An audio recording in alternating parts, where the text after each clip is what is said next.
கொடுப்பாரு அப்படின்னு கேட்குறாரு.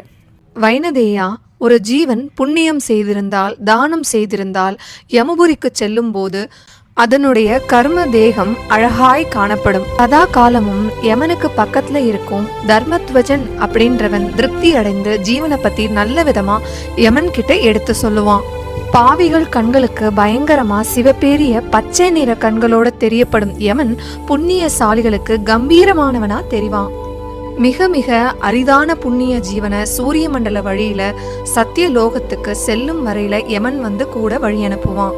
புண்ணிய ஜீவன்கள் தன் சபையிலேயே வரவேற்பான். அதிகம் புண்ணியம் செய்த ஜீவன் சொர்க்கத்துக்கு போயிரும். நரகத்துல உழல்பவனுக்கு சீக்கிரத்துல மானிட பிறவி கிடைக்காது. பாவம் புண்ணியம் ரெண்டும் கலந்து செஞ்சவங்களுக்கு அவங்க செய்யற விகிதாச்சாரத்தின்படி ஜென்மம் கிடைக்குது. அறிவு, அழகு, செல்வம், புகழ், ஆரோக்கியம் இவை ஒவ்வொரு விஷயம்